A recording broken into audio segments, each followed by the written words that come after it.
Firdaus, Prodi Agroteknologi, kelas karyawan. Di sini saya akan sedikit meresume buku dari Dr. Ujang Carda SHMHMAP mengenai pendidikan Pancasila untuk pendidikan tinggi. Mari ke bab 1. Bab 1 tentang orientasi terhadap pendidikan Pancasila. A. Landasan dan tujuan pendidikan Pancasila. 1. Landasan pendidikan Pancasila. 2. Tujuan pendidikan Pancasila. 3. Misi dan visi pendidikan Pancasila sebagai mata kuliah pengembangan pribadi. 4. Kompetisi pendidikan Indonesia. 5. Dasar substansi tujuan pendidikan Pancasila. 6. Metodologi pembelajaran pendidikan Pancasila. 7. Pembelajaran pendidikan Pancasila secara ilmiah. Rumusan Pancasila. Rumusan Pancasila secara etimologis. Rumusan Pancasila secara terminologis. Rumusan Pancasila secara historis. Rumusan Pancasila secara sosio-filosofis. C. Tujuan mempelajari Pancasila, yaitu untuk mengetahui Pancasila yang benar, yakni yang dapat dipertanggungjawabkan baik secara yuridis, konstitusional maupun secara objektif ilmiah. Bab 2. Memahami sejarah Pancasila sebagai lambang negara Indonesia. A. Pancasila dalam sejarah bangsa. 1. Pancasila pra kemerdekaan. 2. Pancasila era kemerdekaan. 3. Pancasila era Orde Lama. 4. Pancasila era Orde Baru. 5. Pancasila era Reformasi. B. Pancasila sebagai lambang negara Indonesia. Sejarah lambang negara. Pengertian lambang negara. Bentuk lambang negara. Penggunaan lambang negara.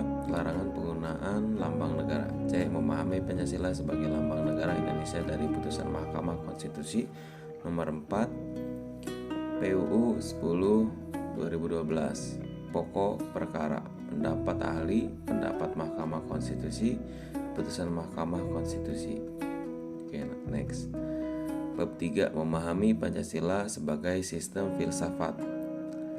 Pengertian filsafat. Arti filsafat dikelompokkan menjadi 1. Filsafat sebagai produk yang mencakup pengetahuan. 2. Filsafat sebagai suatu proses. Pengertian Pancasila sebagai sistem filsafat. Pancasila sebagai jati diri bangsa Indonesia. Susunan kesatuan sila-sila Pancasila yang bersifat organis. Susunan Pancasila yang bersifat hierarkis dan berbentuk piramida. Konsep dasar filsafat Pancasila. Pandangan tentang manusia yang mempunyai peran sentral dalam filsafat Pancasila. Manusia sebagai objek, subjek maupun objek. Landasan filsafat Pancasila. Landasan ontologis Pancasila. Landasan epistemologis Pancasila. Landasan aksiologis Pancasila. Bab 4. Memahami Pancasila sebagai sistem nilai, etika, dan norma. Pengertian nilai, etika, dan norma. Kalau pengertian nilai pada hakikatnya suatu sifat atau kualitas yang melekat pada suatu objek, namun bukan objek itu sendiri. Ciri-ciri nilai bersifat abstrak yang ada dalam kehidupan manusia, memiliki sifat normatif, berfungsi sebagai daya dorong atau motivator, dan manusia adalah pendukung nilai. Etika.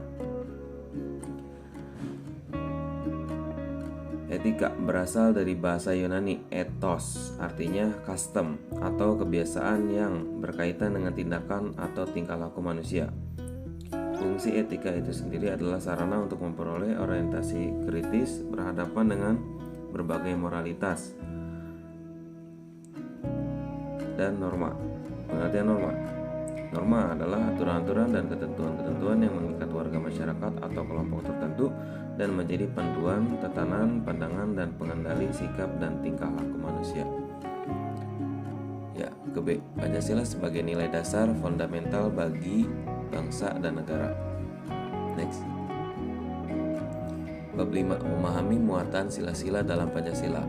Hakikat nilai-nilai yang terkandung dalam Pancasila. Hakikat abstrak, hakikat pribadi, hakikat konkret.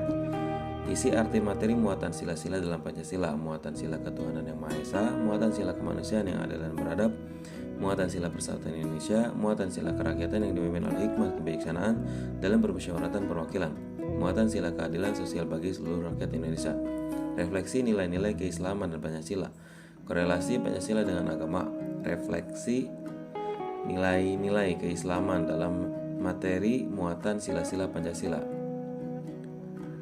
Bab 6. Memahami Pancasila sebagai ideologi bangsa dan negara. A. Pengertian ideologi. B. Makna ideologi bagi bangsa Indonesia. C. Perbandingan ideologi Pancasila dengan ideologi lain. D. Kedudukan dan fungsi dalam tata kehidupan bangsa Indonesia. E. Memahami makna Pancasila sebagai ideologi negara dari putusan Mahkamah Konstitusi nomor 100 per PPU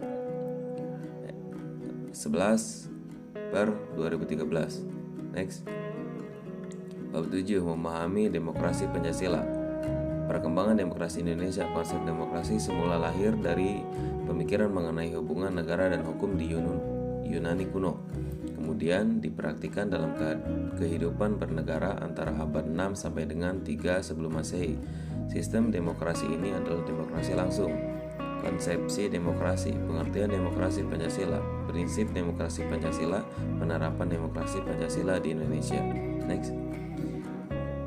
8. Memahami hak dan kewajiban asasi manusia dalam Pancasila. Sejarah perkembangan HAM, istilah dan perkembangan HAM, macam-macam HAM, pemahaman hak dan kewajiban asasi manusia dalam Pancasila. Next. Bab 9. Memahami Pancasila dalam sistem ketatanegaraan Indonesia. Isi arti Pancasila dalam pembukaan Undang-Undang Dasar 1945. Isi arti Pancasila dalam pasal-pasal Undang-Undang 1945. Kedudukan pembukaan Undang-Undang 1945. Hubungan antara pembukaan dengan pasal-pasal dalam Undang-Undang 1945. Hubungan antara pembukaan Undang-Undang 1945 dengan Proklamasi 17 Agustus 1945. Perubahan Undang-Undang 1945. Struktur Ketatanegaraan Indonesia setelah perubahan. Next. Bab 10. Refleksi Pancasila sebagai paradigma reformasi dalam kehidupan bermasyarakat, berbangsa, dan bernegara. Pengertian paradigma. Pancasila sebagai paradigma pengembangan iptek. Pancasila sebagai paradigma reformasi. Pancasila dalam paradigma kehidupan kampus. Eksistensi Pancasila sebagai paradigma pembangunan di era globalisasi. Terima kasih atas perhatiannya. Sekian. Untuk lengkapnya boleh segera untuk membeli buku. Link pemesanannya bisa cek di video dari video.